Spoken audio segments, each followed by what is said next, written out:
지은아, 요 며칠은 얼굴 보기가 어렵네. 혹시 내가 뭘 잘못했니? 아니요, 잘못한 거 없어요. 그냥 저희도 우리 인생 좀 살자고요. 우리 인생이라니? 여긴 다 같이 사는 집 아니니? 그러니까요. 어머니까지 챙기다 보면 정작 저희는 아무것도 못해요. 이젠 저도 제 시간 좀 갖고 싶어요. 내가 조금만 덜 아프면 내가 그렇게 말 안 할 텐데. 솔직히 말할게요. 전 어머니 장례식 때만 얼굴 비출게요. 그때까진 그냥 서로 모른 척하고 살아요. 지금 뭐라고 했니? 그게 서로를 위해 좋은 거예요. 저도 이제 더는 며느리 노릇 못하겠어요. 그날 내 심장이 한번 멈췄습니다. 말로 사람을 죽일 수 있다는 걸 그날 처음 알았죠. 그 말 한마디가 내 인생을 바꿨습니다. 그날 밤 나는 결심했어요.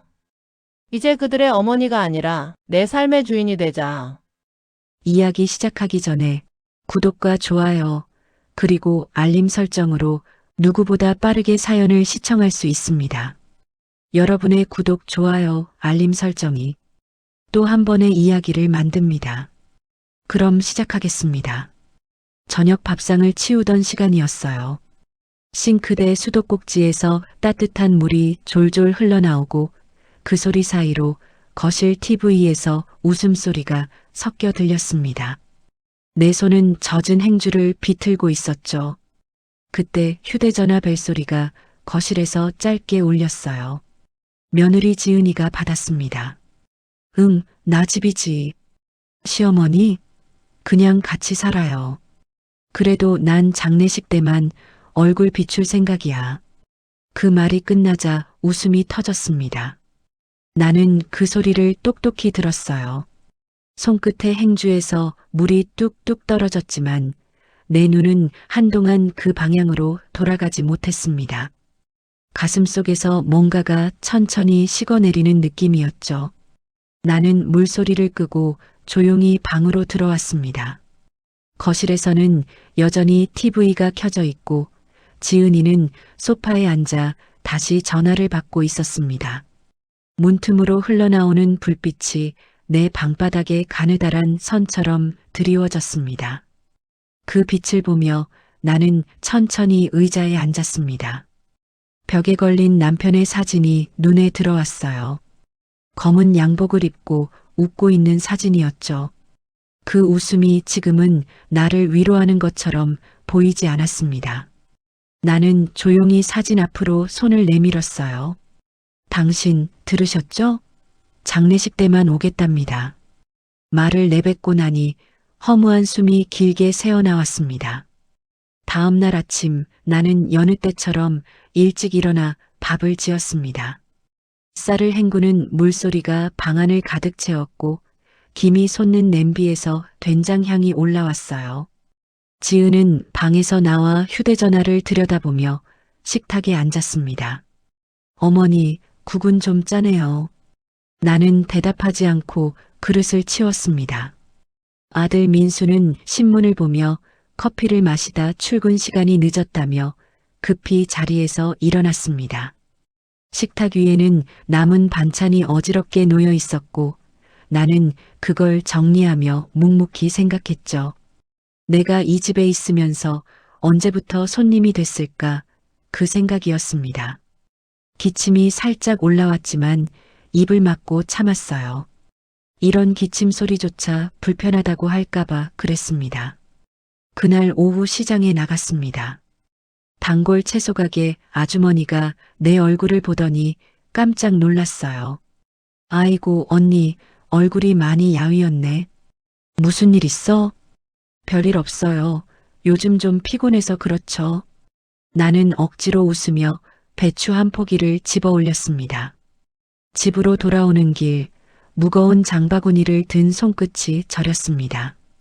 오르막길을 올라올 때마다 숨이 거칠게 넘어갔고 가슴 안쪽이 따끔하게 아팠습니다. 그 순간 문득 이런 상태로 계속 이 집에 있어야 하나 하는 생각이 스쳤어요. 하지만 그 생각을 바로 지웠습니다.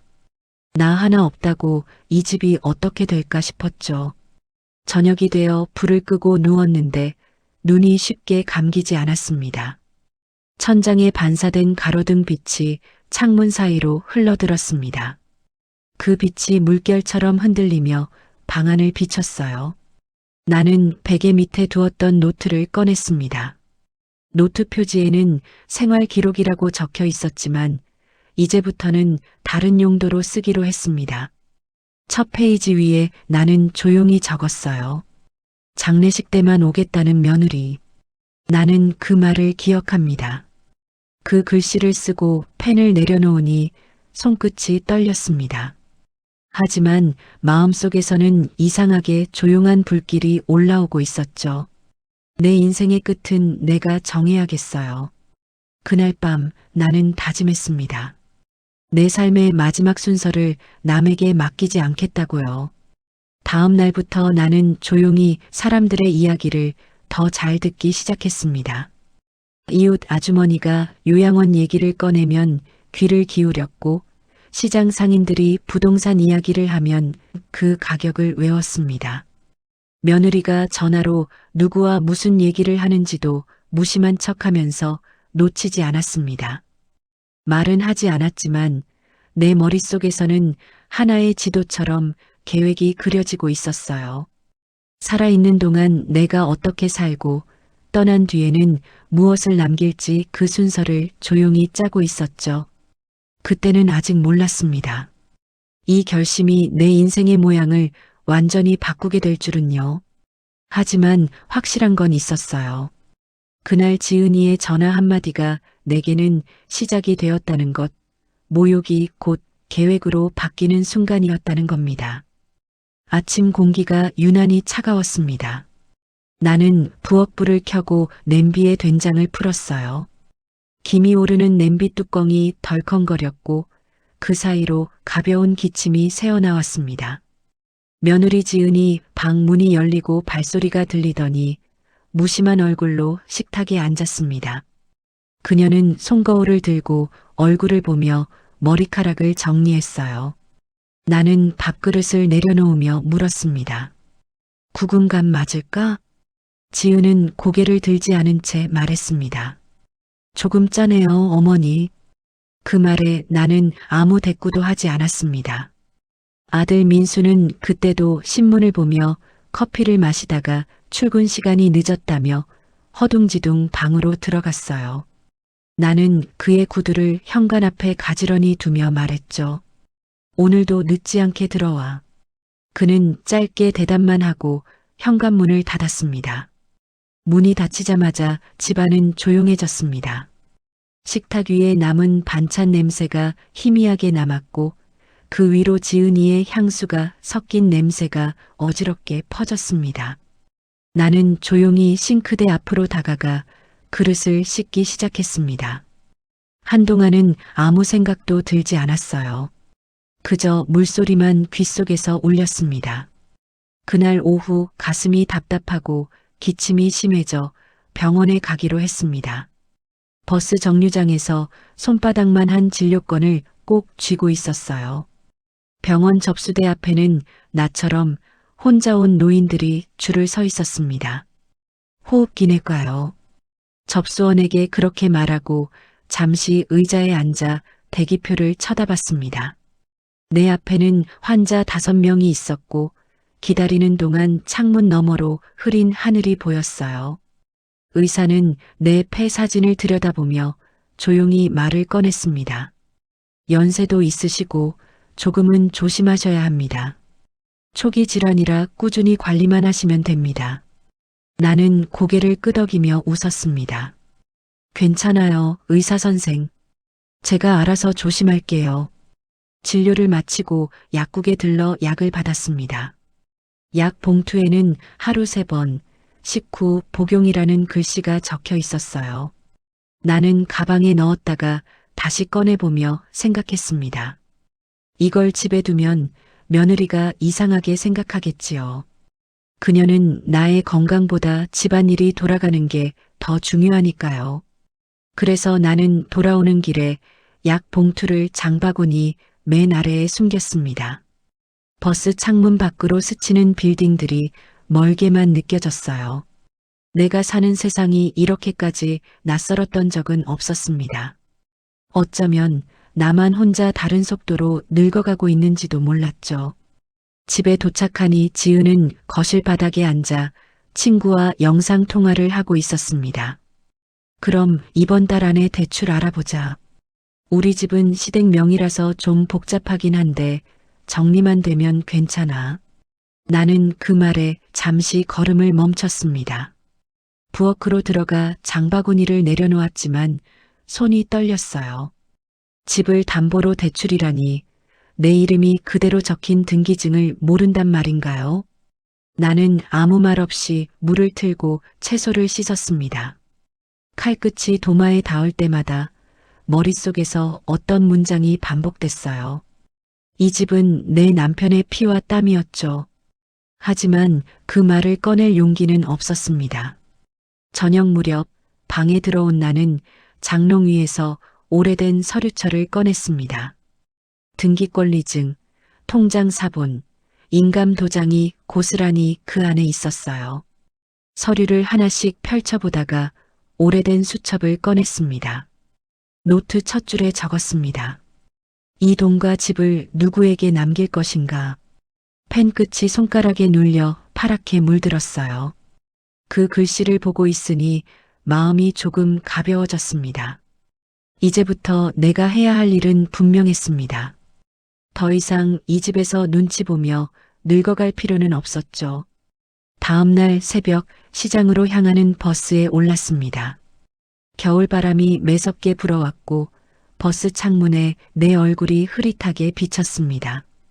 단골 채소가게 아주머니에게 물었습니다. 혹시 믿을 만한 법무사 아는 사람 있어요? 그녀는 놀라며 내 얼굴을 한참 바라보더니 말했어요. 무슨 일 있으세요? 나는 짧게 대답했죠. 정리할 게 좀 있어서요. 그 아주머니는 종이에 전화번호 하나를 적어 주었습니다. 최 법무사라는 이름이 또렷하게 적혀 있었어요. 그 종이를 손에 쥐자 이상하게 손끝이 따뜻해졌습니다. 이제 진짜로 내 인생을 정리할 시간이 된 것 같았죠. 집에 돌아와 커튼을 내리며 하늘을 올려다봤습니다. 낮은 구름 사이로 햇빛이 엷게 비쳐 들어왔어요. 나는 스스로에게 조용히 말했습니다. 내가 나를 지킬 차례네요. 그 말을 하고 나니 마음이 조금 단단해졌습니다. 그날 밤 노트 첫 장에 새로운 문장을 덧붙였습니다. 내 이름으로 내 인생을 마무리한다. 그 문장이 내 앞길을 안내하는 등불처럼 느껴졌어요. 그날은 유난히 하늘이 흐렸습니다. 이른 아침부터 바람이 거세게 불어 창문이 덜컹거렸어요.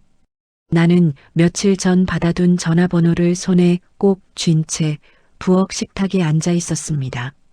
최 법무사라는 이름이 적힌 종이는 이미 여러 번 접혔다 펴져 모서리가 달아 있었습니다. 전화를 걸기 전까지 손끝이 떨렸어요. 하지만 떨림보다는 묘한 확신이 더 컸습니다. 오늘 오전 11시 괜찮습니다. 수화기 넘어 차분한 남자의 목소리가 들렸습니다. 그 한마디가 마치 문 하나가 열리는 소리처럼 들렸죠. 나는 재빨리 외투를 챙기고 등기권리증과 통장, 인감 도장이 든 봉투를 손가방에 넣었습니다. 버스에 올라타자 차창 밖으로 흰 구름이 천천히 흘렀습니다. 도심으로 향하는 길은 익숙했지만 그날따라 모든 풍경이 낯설게 느껴졌어요. 지하철 입구 근처에 있는 사무실은 생각보다 단정했습니다. 문을 열자 종소리가 울리고 젊은 여직원이 자리에서 일어나 반갑게 인사했습니다. 어르신, 상담 예약하신 분이시죠? 잠시만 기다려주세요. 나는 고개를 끄덕이고 벽에 걸린 시계를 보며 깊게 숨을 들이마셨습니다. 잠시 후 검은색 양복을 입은 중년 남자가 나왔습니다. 박순자 어르신 맞으시죠? 안으로 들어오세요. 그가 내 손에 쥔 봉투를 힐끗 보고 조용히 회의실 문을 열었습니다. 회의실 안에는 커다란 탁자와 녹음기가 놓여 있었어요. 의자는 반짝거렸고 창문 사이로 겨울 햇살이 옅게 들어왔습니다. 나는 조심스럽게 봉투를 꺼내 탁자 위에 올려놓았습니다. 이게 제 전 재산이에요. 아들 이름으로 등기돼 있지만 원래 제 거죠. 최 법무사는 고개를 끄덕이며 서류를 한 장씩 펼쳐봤습니다. 그는 메모를 하며 조용히 물었어요. 이걸 어떻게 처리하고 싶으신가요? 나는 잠시 생각하다가 천천히 대답했습니다. 손녀에게 주고 싶어요. 근데 조건이 있어요. 그는 고개를 끄덕이며 녹음기를 켰습니다. 말씀하세요. 가능한지 제가 확인드리겠습니다. 나는 입술을 한번 깨물고 말을 이었습니다. 장례식에 진심으로 참석한 사람에게 관리 권한을 주고 싶어요. 가족이라도 마음이 없으면 그건 권리가 아니니까요. 최 법무사의 눈빛이 잠시 흔들렸습니다. 그는 메모를 하며 말했죠.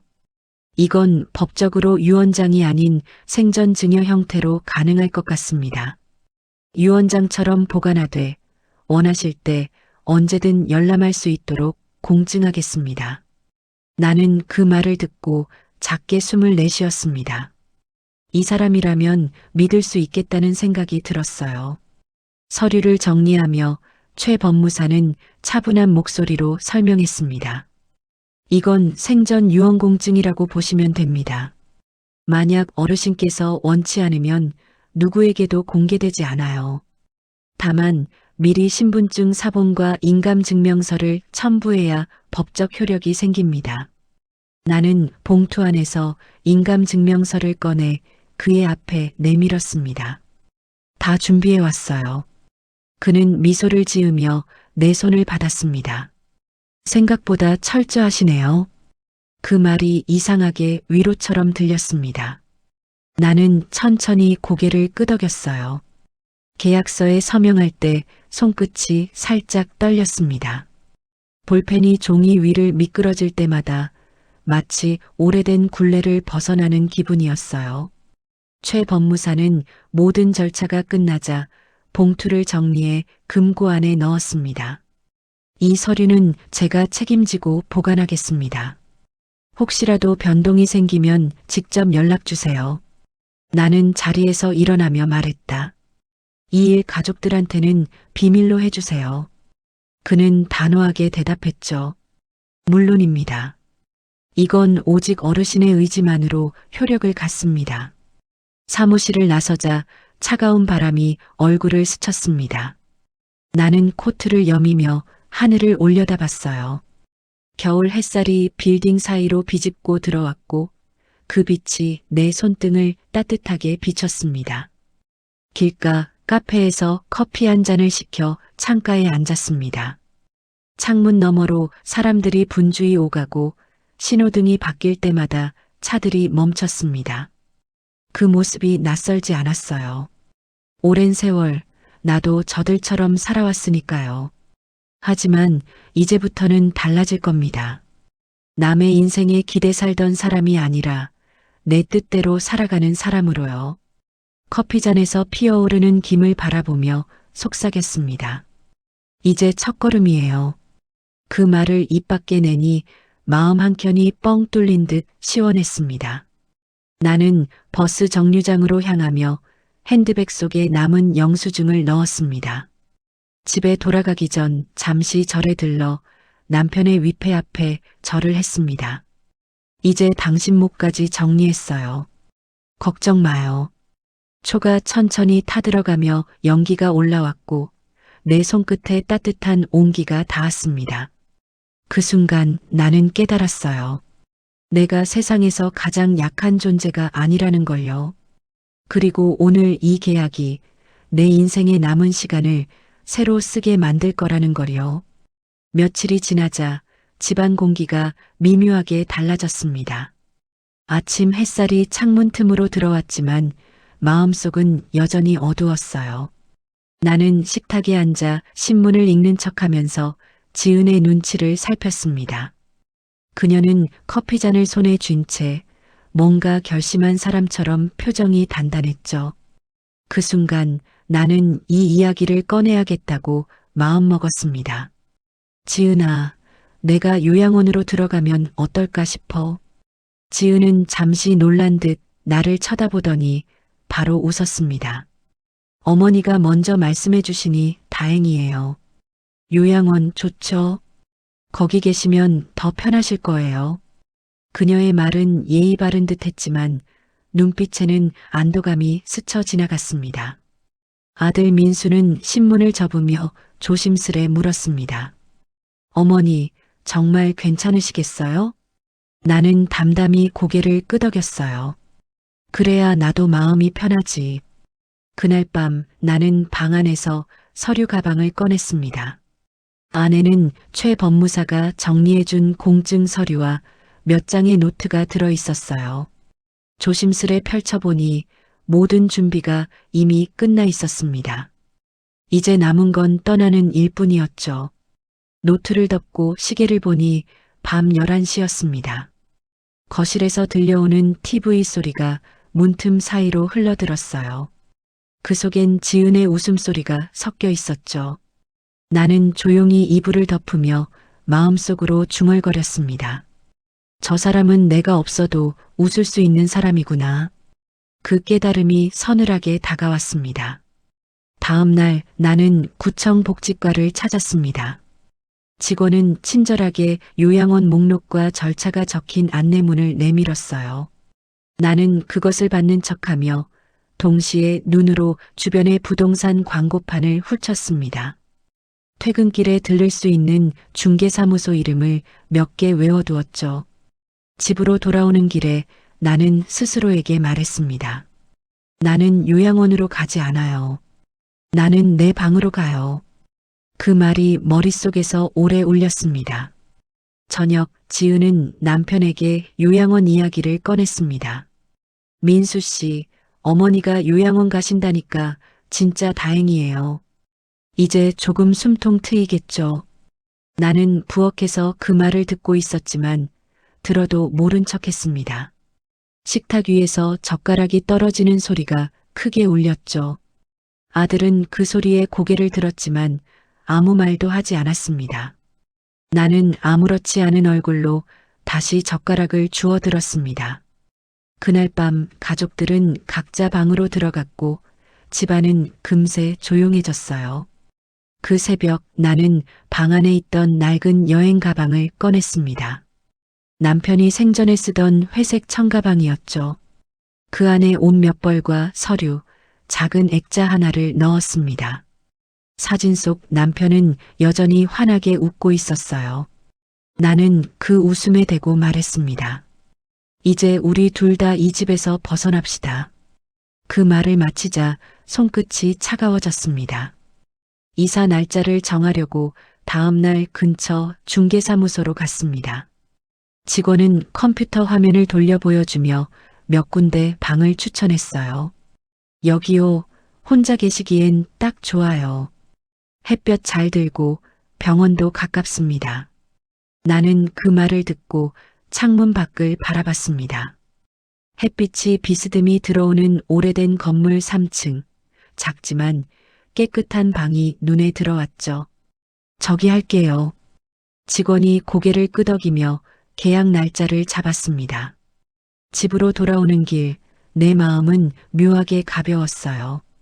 이제 내가 살 곳이 생겼다는 생각에 숨이 조금 더 편해졌습니다. 집에 도착하자 손녀 소연이 문 앞에서 나를 기다리고 있었습니다. 할머니, 어디 다녀오셨어요? 그냥 장 보러. 나는 가볍게 웃으며 가방을 숨겼습니다.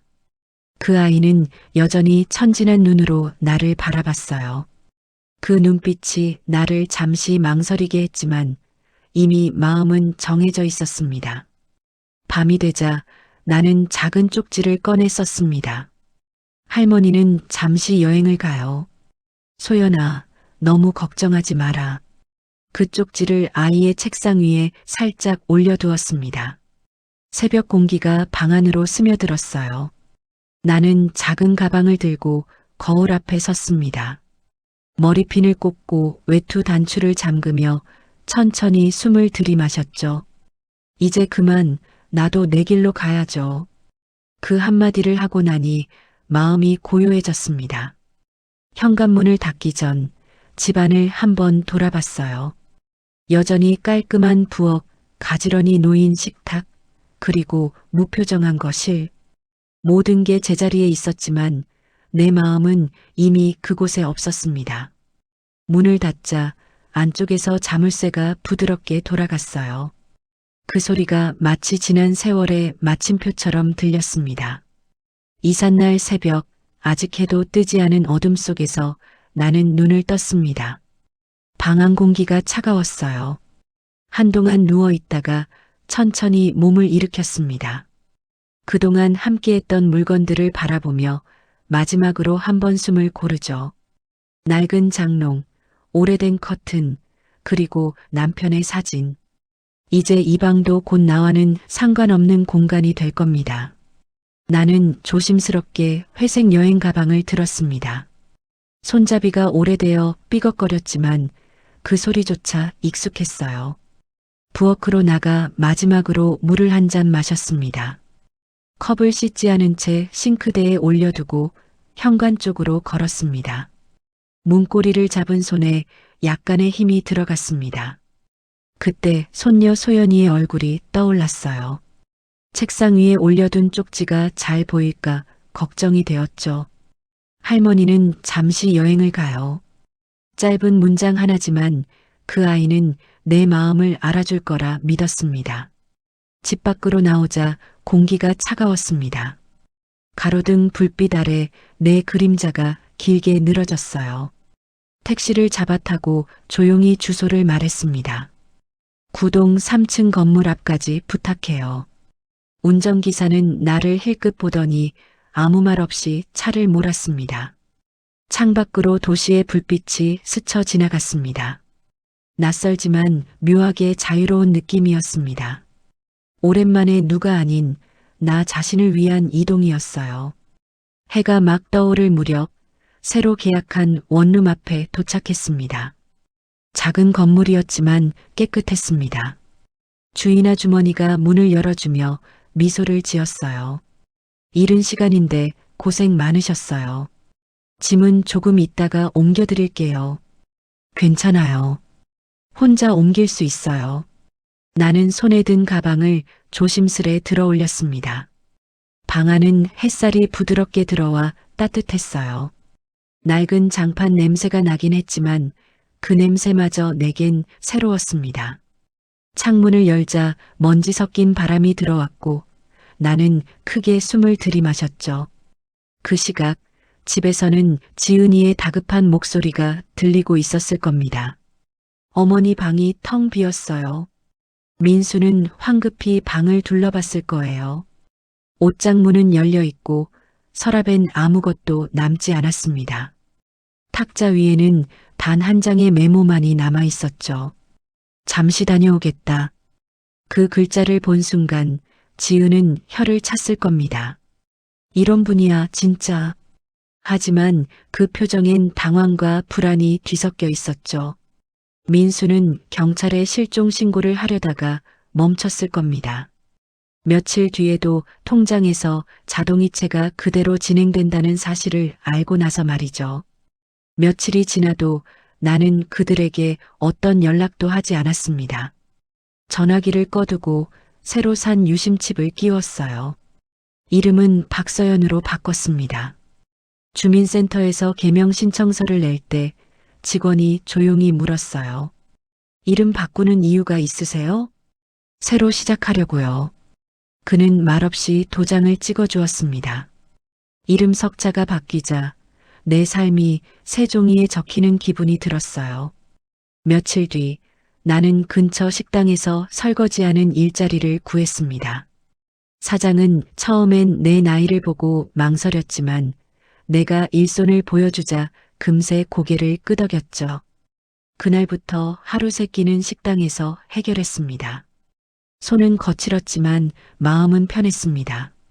아무도 나를 시어머니라 부르지 않았고 그저 서연 씨라고 불렀어요. 그 이름이 입에 익어갈수록 진짜 나로 돌아온 것 같았습니다. 밤이 되면 방 안 책상 위에 앉았습니다. 창문 밖 가로등 불빛 아래서 노트를 펼쳤죠. 첫 장엔 이렇게 적혀 있었습니다. 오늘은 아직 들키지 않았다. 그리고 그 아래 조그만 글씨로 덧붙였어요. 내가 살아있다는 걸 아무도 모르죠. 하지만 나는 살아있어요. 그 문장을 쓰며 웃음이 새어나왔습니다. 이제 내 삶은 내가 쥐고 있는 거예요. 누구의 허락도 필요 없었죠. 나는 가끔 손녀 소연을 떠올렸습니다. 그 아이가 자라면 언젠가 이 일을 이해하겠죠. 사람이 진짜 살아있다는 건 남이 정해준 자리에 머무르지 않는 거라고. 창문 밖에서 겨울바람이 휘파람처럼 불었습니다. 나는 담요를 덮고 불을 껐습니다. 조용히 눈을 감으며 속삭였어요. 이제 진짜 나답게 살아볼게요. 그날 밤 내 인생의 두 번째 장이 열렸습니다. 새벽 공기가 쌀쌀했어요. 얇은 커튼 사이로 비집고 들어온 빛이 벽에 길게 비쳤습니다. 나는 부엌에서 물을 끓이며 하루를 시작했죠. 허름한 방이지만 내 손으로 차린 아침이라는 사실이 새삼 낯설었습니다. 식탁엔 김 한 장, 밥 한 공기, 그리고 따뜻한 국 한 그릇이 놓여 있었어요. 남이 먹을 밥을 준비하던 시절과 달리 이제는 내 밥을 나 위에 차렸습니다. 그 단순한 사실 하나가 마음을 묘하게 뜨겁게 만들었죠. 이 동네 사람들은 나를 서연 씨라고 불렀습니다. 그 한마디가 낯설다가도 점점 편해졌어요. 식당 일을 시작한 지 보름쯤 되자 손이 다시 익숙하게 움직이기 시작했습니다. 국자를 들고 밥을 퍼고 손님들이 남긴 빈 그릇을 정리하며 나는 숨을 고르곤 했죠. 사장은 나보다 10살은 어려 보이는 여성이었어요. 그녀는 내게 언니라고 불렀습니다. 언니는 손이 빠르시네요. 예전에도 식당 일하셨어요? 그냥 집밥만 오래 했죠. 그 대답을 하며 나 스스로도 놀랐습니다.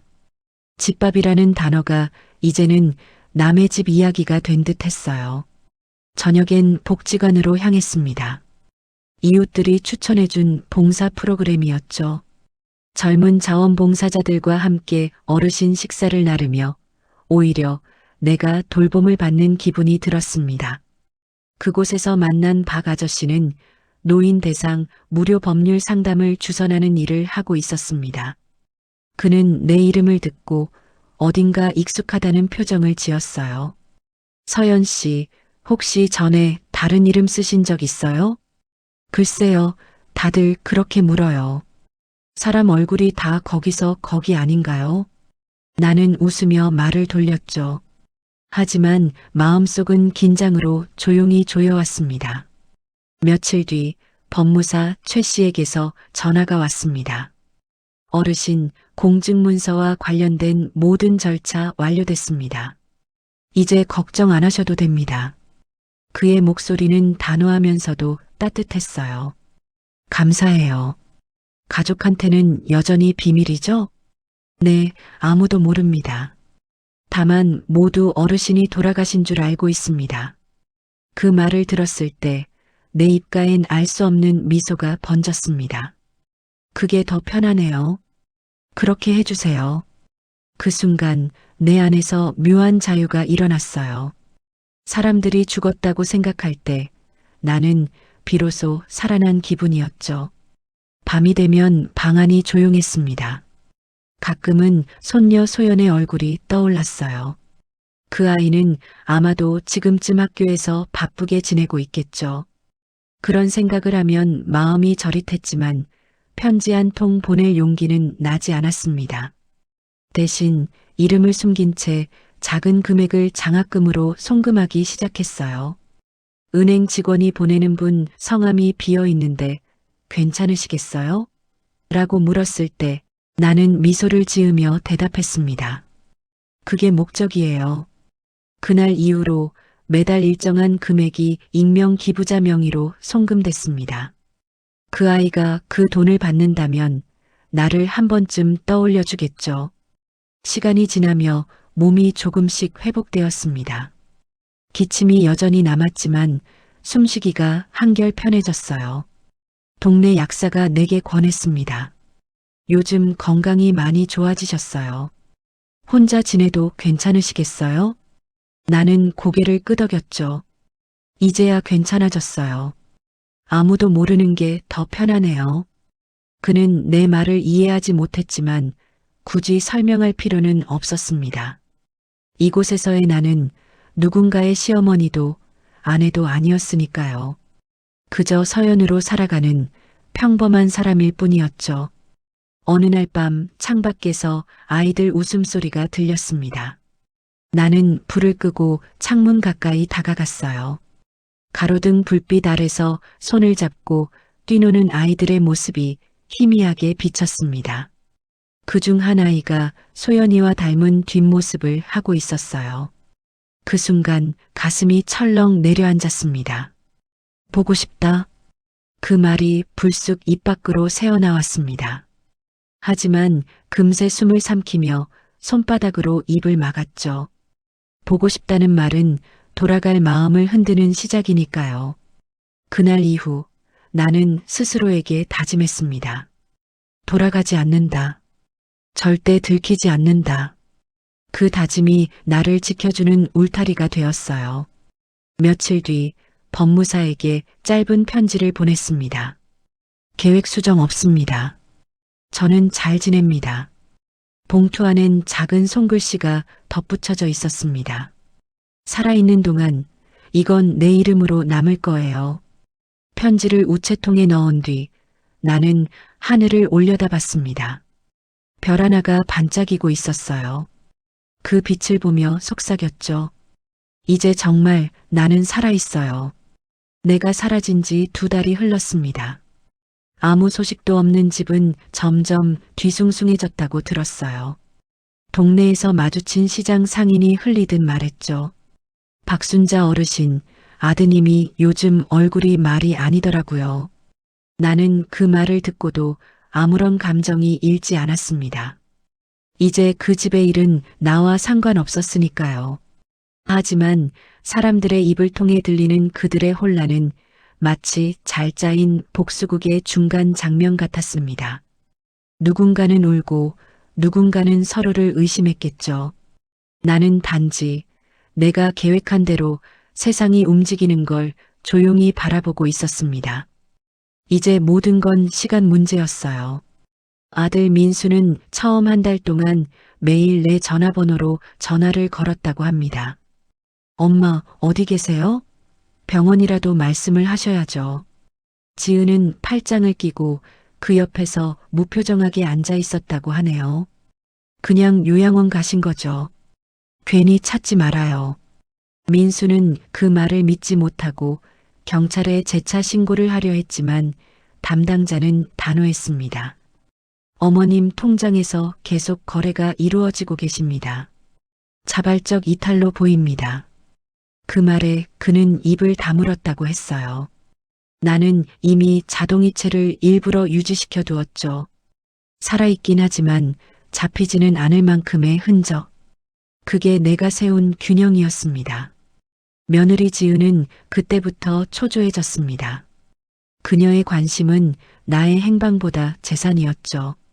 집 명의가 여전히 내 이름으로 되어 있다는 사실이 그녀를 괴롭혔을 겁니다.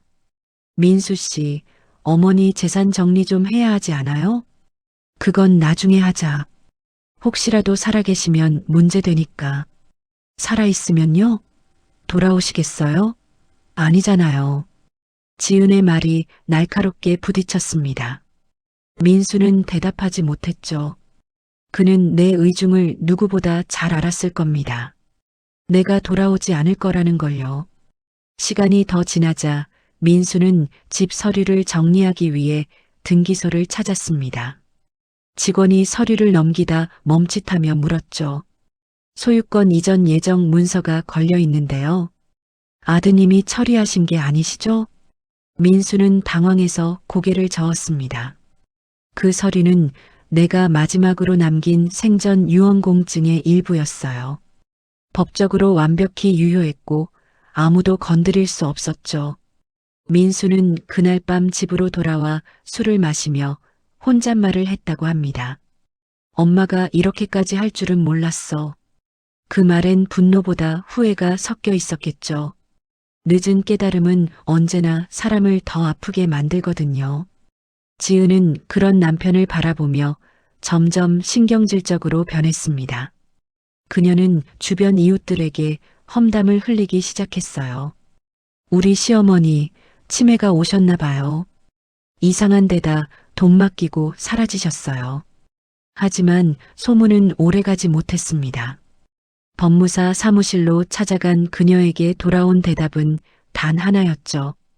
의뢰인 요청으로 개인정보는 공개할 수 없습니다. 지은은 얼굴이 새빨개진 채 사무실을 나섰다고 합니다. 집으로 돌아오자마자 서류함을 뒤지고 내 방 서랍을 다 열어봤겠죠. 하지만 남아있는 건 먼지 낀 찻잔 하나뿐이었을 겁니다. 그 찻잔은 일부러 남겨둔 내 흔적이었어요. 손녀 소연은 그 혼란 속에서도 조용히 자기 공부를 이어갔습니다. 방 한구석에 놓인 내 쪽지를 여전히 간직한 채였어요. 할머니는 잠시 여행을 가요. 그 문장을 하루에도 몇 번씩 읽었다고 합니다. 아버지와 어머니의 다툼이 커질 때마다 소연은 그 쪽지를 손에 꼭 쥐었죠. 그 아이만은 내 마음을 조금이나마 알아줄 거라 믿었습니다. 그래서 매달 보냈던 익명 송금도 멈추지 않았어요. 통장에 찍힌 익명 장학금의 이름을 보며 소연은 미소를 지었다고 합니다. 그 아이는 이미 알아차린 듯 했어요. 할머니는 살아계신다. 민수는 점점 침묵이 늘어갔습니다. 퇴근 후에도 TV만 바라보다 잠드는 날이 많았다고 해요. 지은은 그런 남편에게 날카롭게 말했습니다. 언제까지 그렇게 있을 거예요? 재산도 집도 다 어머니 이름인데 우리 인생은요? 그 말에 민수는 잠시 침묵하다가 이렇게 답했다고 합니다. 그건 어머니 인생이지 우리 인생 아니야.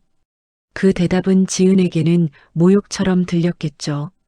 그녀는 방 문을 세게 닫고 들어가 버렸고 그 뒤로 부부 사이의 대화는 거의 사라졌습니다. 그 집안은 겉보기엔 멀쩡했지만 안에서는 조용히 무너지고 있었어요.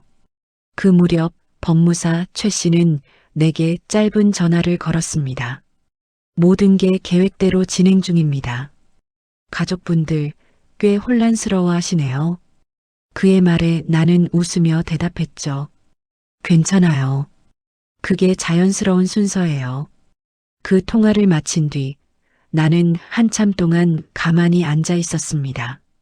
창밖에서 겨울 햇살이 비쳐 들어오고 따뜻한 차향이 방 안을 채웠어요. 내가 세운 복수는 폭력이 아니었습니다. 그저 세상이 나를 지워버리기 전에 내가 먼저 그들에게서 사라진 것뿐이었죠. 하지만 그 사라짐이 남긴 자리는 누구보다 깊은 상처로 남을 겁니다. 나는 창문을 닫으며 혼잣말을 했습니다. 이제 곧 끝이 보이겠네요. 그 말은 다짐이자 선언이었습니다. 이제 진짜 마무리를 할 시간, 그리고 마지막 장을 열 순간이 다가오고 있었죠. 내가 사라진 지 어느덧 2년이 흘렀습니다. 그 사이 계절이 8번 바뀌었고 세상은 변했지만 내 이름은 여전히 그들의 기억 속에서 죽은 사람으로 남아 있었죠. 그게 내 의도였어요. 조용히 사라지고 대신 내 의지를 남기는 것. 이제 그 마침표를 찍을 날이 다가오고 있었습니다. 그날 오전 법무사 최 씨가 내게 전화를 걸었습니다. 오늘입니다. 예정대로 통보드렸고 모두 참석하기로 했습니다. 나는 잠시 창문을 열고 바람을 맞았습니다. 겨울 끝자락의 바람은 차가웠지만 마음은 이상하게 따뜻했어요. 그럼 부탁드려요. 전 거기 없을 겁니다. 알고 있습니다. 그의 말에 나는 고개를 끄덕였습니다.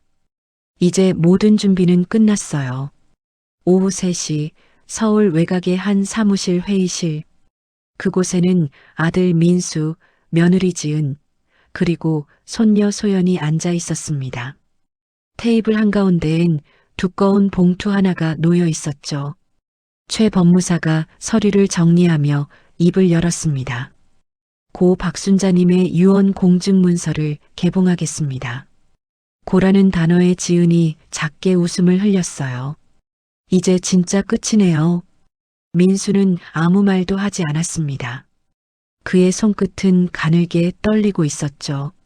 최 법무사는 서류를 꺼내 정중히 펼쳤습니다. 그 안에는 내 손글씨로 남긴 한 장의 편지와 영상 메시지가 들어 있었어요. 그는 노트북을 연결해 화면을 켰습니다. 영상 속에 나는 단정한 옷차림으로 카메라를 바라보고 있었습니다. 이 영상을 보고 있다면 나는 아마 이 세상에 없을 겁니다. 지은의 표정이 굳어졌습니다. 나는 영상 속에서 말을 이었어요. 내 재산은 모두 손녀 소연 명의로 이전되었습니다. 그 아이만이 내 마음을 잃지 않았으니까요. 순간 회의실 공기가 얼어붙었습니다. 민수는 서류를 뚫어지게 바라봤고 지은은 벌떡 일어나 외쳤어요. 이건 조작이에요. 어머니가 그럴 리 없어요. 최 법무사는 조용히 그녀를 바라보며 말했습니다. 공증 서류는 법적 효력이 있습니다. 이 영상 또한 직접 녹화되어 인증 절차를 거쳤습니다. 지은은 입술을 깨물었고 소연은 고개를 숙였습니다. 영상 속에 나는 마지막 말을 남겼습니다. 살아있다 해도 찾지 말아요. 나는 잘 지냅니다. 민수는 그제야 고개를 떨궜습니다. 엄마가 진짜 이렇게까지. 그의 목소리가 작게 떨렸습니다. 지은은 여전히 믿지 못한 듯 서류를 잡아당겼지만 최 법무사는 단호했죠. 이 문서는 이미 완료됐습니다. 변경은 불가합니다. 회의실엔 긴 정적이 흘렀습니다. 누군가의 울음소리와 종이 넘기는 소리만이 공간을 채웠죠. 소연은 천천히 일어나 노트북 화면을 향해 다가갔습니다. 그 아이의 눈엔 눈물이 맺혀 있었어요. 영상 속 나는 잠시 웃었죠. 소연아, 할머니는 내가 사람답게 자라길 바랐단다. 돈보다 중요한 건 마음이야. 그걸 잊지 마. 그 짧은 말이 끝나자 영상은 천천히 꺼졌습니다. 조명이 다시 켜졌을 때 모두의 표정이 달라져 있었죠. 지은은 침묵했고 민수는 멍하니 창밖을 바라봤습니다. 소연은 자리에서 일어나 깊게 고개를 숙였습니다. 감사합니다. 그 한마디가 내 복수의 끝이자 진심의 시작이었습니다. 최 법무사는 마지막으로 선언했습니다. 이 문서는 법적으로 종결되었습니다. 이후 추가 절차나 소송은 의미 없습니다. 그는 서류를 봉투에 넣고 도장을 찍었습니다. 그 순간 무겁던 공기가 마치 깨진 유리처럼 흩어졌습니다. 민수는 천천히 자리를 떠났고 지은은 끝내 아무 말도 하지 못했어요. 소연만이 조용히 눈물을 닦으며 나간 문을 바라봤습니다. 그 아이의 뒷모습을 화면 너머로 상상하니 가슴이 미묘하게 저렸습니다. 그날 밤 나는 멀리 떨어진 바닷가 마을에서 그 소식을 들었습니다. 최 법무사가 전화를 걸어왔죠. 모든 게 끝났습니다. 그분들 표정이 아직 잊히질 않네요. 괜찮아요. 그 표정이 제 인생 마지막 장면이에요. 나는 차분히 대답했습니다. 창문을 열자 바람이 불어와 커튼이 흩날렸어요. 하늘엔 별이 떠 있었고 멀리서 파도 소리가 들렸습니다. 나는 차 한 잔을 끓여놓고 조용히 웃었습니다. 마침내 모든 게 제자리를 찾은 듯 했죠.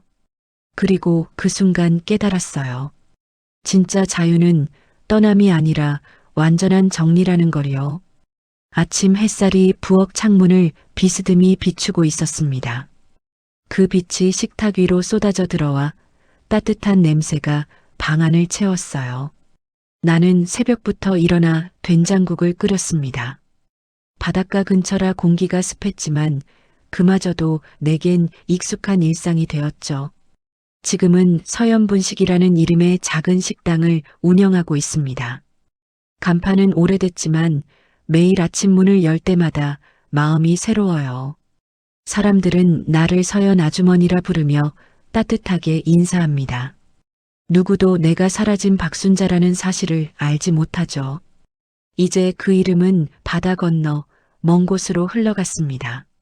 그리고 그게 나를 살게 하는 이유가 되었어요. 가게 문을 열자 이웃 아주머니가 문 앞을 쓸고 있었습니다. 서연 씨, 오늘도 일찍 나왔네. 네, 날이 좋아서요. 짧은 인사 후 나는 의자를 정리하고 냄비를 올렸습니다. 하얀 김이 피어오르고 기름 냄새가 천천히 퍼졌습니다. 손님들이 문을 열고 들어오기 전 벽 한쪽을 바라봤어요. 거기엔 손녀 소연이 보낸 편지가 붙어 있었습니다. 할머니, 장학금 잘 받았어요. 이제 제 힘으로 공부할게요. 그 글씨를 볼 때마다 가슴 깊은 곳이 뭉클해졌습니다. 그 아이는 끝내 내 마음을 알아차렸던 거예요. 점심 무렵이면 단골 손님들이 몰려듭니다. 인근 공사장에서 일하는 아저씨들, 혼자 사는 노인들, 그리고 학교 끝난 학생들까지요. 그들은 김치찌개와 제육볶음을 시키며 수다를 떨곤 했죠. 서연 아주머니, 이 집은 진짜 집밥 맛이 난다니까. 그건 손맛이 아니라 마음맛이에요. 그렇게 말하며 웃었지만 마음 한구석은 늘 허전했습니다. 나는 손님들이 떠난 뒤 빈 그릇을 모으며 생각했죠. 내 밥을 먹는 사람들은 다 웃는데 내 자식은 울고 있을까? 그 질문은 늘 머릿속을 맴돌았어요. 밤이 되면 가게 불을 하나둘 끕니다. 조용한 음악이 흘러나오고 나는 매상을 정리하며 하루를 돌아봤죠. 식탁 위 계산기 옆에는 오래된 사진 한 장이 놓여 있습니다. 남편이 젊은 시절 바다를 배경으로 웃고 있는 사진이에요. 나는 그 사진을 손끝으로 천천히 쓸었습니다. 당신, 나 이제 괜찮아요. 나 혼자서도 잘 살아요. 그 말이 공기 중으로 흩어졌지만 왠지 대답이 들리는 듯 했죠. 파도 소리가 창문 너머에서 부드럽게 들려왔습니다. 그 소리는 내 삶의 배경음처럼 이어졌어요. 가끔 외지에서 온 손님이 물어보곤 했습니다. 사장님, 고향이 어디세요? 글쎄요, 그냥 여기쯤이죠. 그 대답은 늘 같았지만 속마음은 달랐습니다. 고향은 이미 존재하지 않았으니까요. 누군가에게 모욕받고 떠밀리듯 나왔던 그 집은 이제 내 기억 속에서 지워졌습니다. 대신 이곳에서 나 스스로 만든 삶이 새로운 고향이 되었죠. 내가 서 있는 곳이 곧 내 자리, 내 이름이 곧 내 집이었습니다. 그게 내가 택한 생존의 형태였어요. 하루를 마치고 불을 끄면 가게 안엔 고요가 내려앉았습니다. 나는 의자에 앉아 노트를 펼쳤습니다. 예전 그 노트, 처음 계획을 세웠던 바로 그 노트였죠. 마지막 페이지에 새로 적었습니다. 살아남은 건 복수가 아니라 자유였다. 펜 끝이 종이에 닿는 소리가 작게 울렸습니다. 창문 밖엔 달빛이 바다 위를 비추고 있었어요. 나는 그 빛을 바라보며 웃었습니다. 그 순간만큼은 세상 누구보다 살아있음을 느꼈습니다. 이제 내 이름은 사라졌지만 내 삶은 여전히 계속되고 있었습니다. 다음 날 새벽 가게 문 앞에서 숨을 깊게 들이마셨습니다. 바닷바람에 섞인 소금 냄새가 코끝을 스쳤죠. 손끝에 느껴지는 차가운 공기가 생생했습니다. 오늘도 잘 살아야지. 그 한마디를 내뱉으며 나는 셔터를 올렸습니다. 바다 건너로 떠오르는 해가 식당 간판을 비췄어요. 서연분식이라는 네 글자가 햇살 속에서 반짝였습니다. 그건 다시 태어난 나의 이름이었고, 이제 진짜로 살아있는 나의 증거였습니다. 여름 햇살이 유난히 밝은 날이었어요. 가게 앞 바다에서는 아이들이 웃으며 물장구를 치고 있었죠. 그 웃음소리가 바람에 실려 식당 안으로 들어왔습니다. 나는 평소처럼 김치찌개를 끓이며 점심 준비를 하고 있었습니다. 그때 문이 열리며 낯익은 목소리가 들렸어요. 여기 서연분식 맞나요?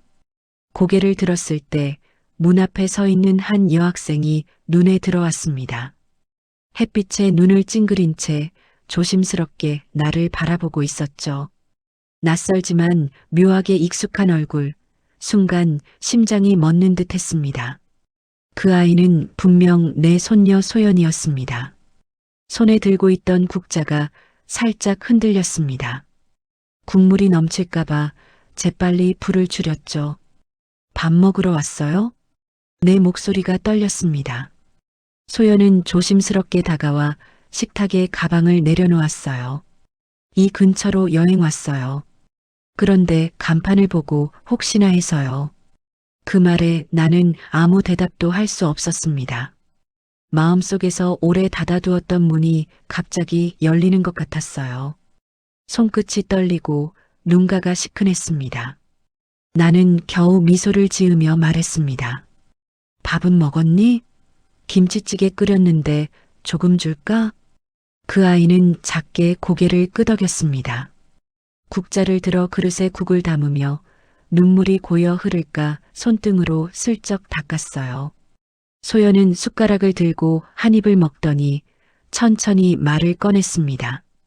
이 맛 어릴 때 먹던 그 맛이에요. 할머니 맞죠? 그 한마디에 나는 멈췄습니다. 모간이 뜨거워져 아무 말도 나오지 않았어요. 하지만 오래 참아왔던 감정이 터져버렸습니다. 그래, 나야. 할미야. 그 말이 입에서 새어나오는 순간 모든 게 무너졌습니다. 그동안 눌러왔던 시간들이 한꺼번에 밀려왔어요. 소연은 젓가락을 내려놓고 내 손을 잡았습니다. 할머니, 보고 싶었어요. 저 다 알아요. 할머니가 저한테 장학금 보내주신 것도 다 알고 있었어요. 그 말에 나는 고개를 숙였어요. 그래도 내가 잘 커져서 고맙다.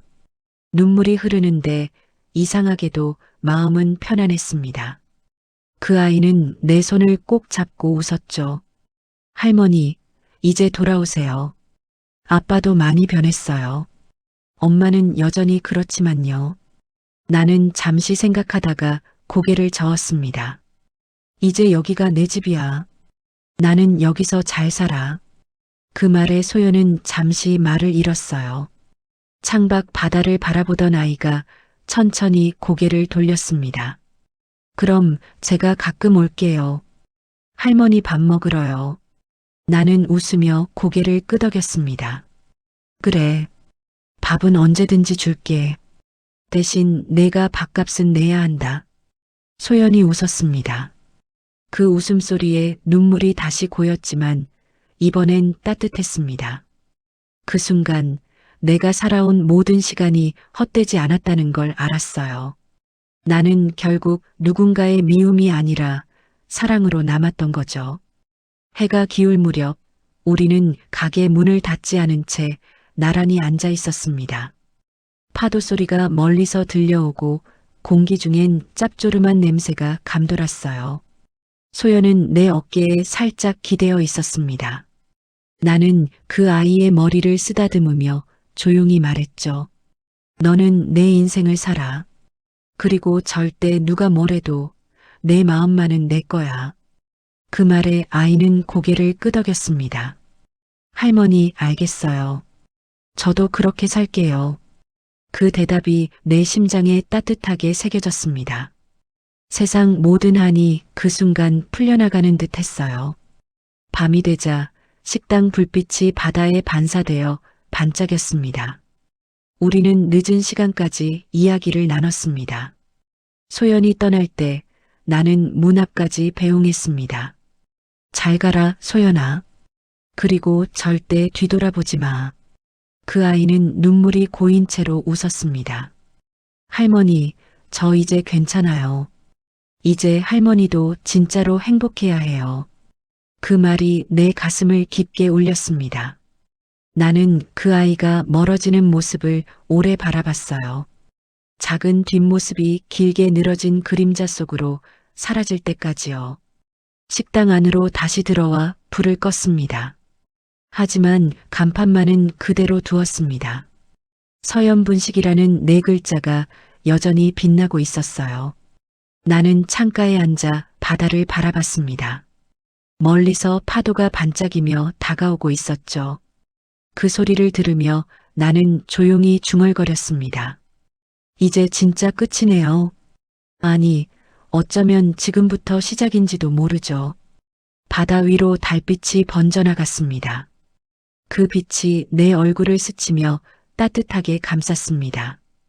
그날 밤 나는 오랫동안 잊었던 평화를 처음으로 느꼈습니다.